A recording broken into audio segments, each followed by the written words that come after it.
আছে বড় বড় দল, তাদের মধ্যে সবচেয়ে গণতান্ত্রিকভাবে প্রতিষ্ঠিত দল আওয়ামী লীগ বাংলাদেশের সমস্ত গণতান্ত্রিক সংগ্রামে নেতৃত্ব দেওয়া দল, আওয়ামী লীগ বাংলাদেশের স্বাধীনতা সংগ্রামে নেতৃত্ব দেওয়া দল, আওয়ামী লীগ 1972 সনের সংবিধান প্রতিষ্ঠাকারী দল, যে সংবিধানে ফ্রি এবং ফেয়ার ইলেকশনের আকাঙ্ক্ষা আছে, যে সংবিধানে সমাবেশের স্বাধীনতার কথা বলা আছে, বাক স্বাধীনতার কথা বলা আছে।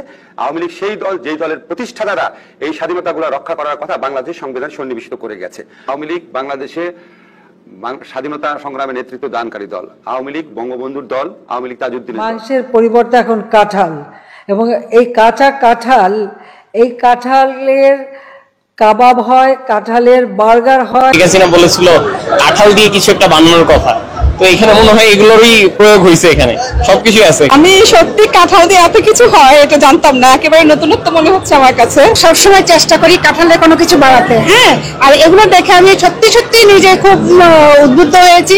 গত বছর এখান থেকে গিয়ে আমি নিজেও ট্রাই করেছি, এখন আমার তো ইচ্ছে করতেছে সবগুলি ট্রাই করি। আগে প্রধানমন্ত্রী যখন এই বিষয় নিয়ে কথা বলছে, এখনো তাকে এই নিয়ে ট্রল করা হয়, এই করা হয়, কিন্তু ব্যাপার হচ্ছে তাদের জ্ঞানের অভাব। তাদের এসে দেখা উচিত যে না, কাঁঠাল দিয়ে অনেক কিছু করা যায়। অন্যকে ট্রল না করে একটু এসে দেখে তাদের জ্ঞানটা বাড়ালো ভালো হবে।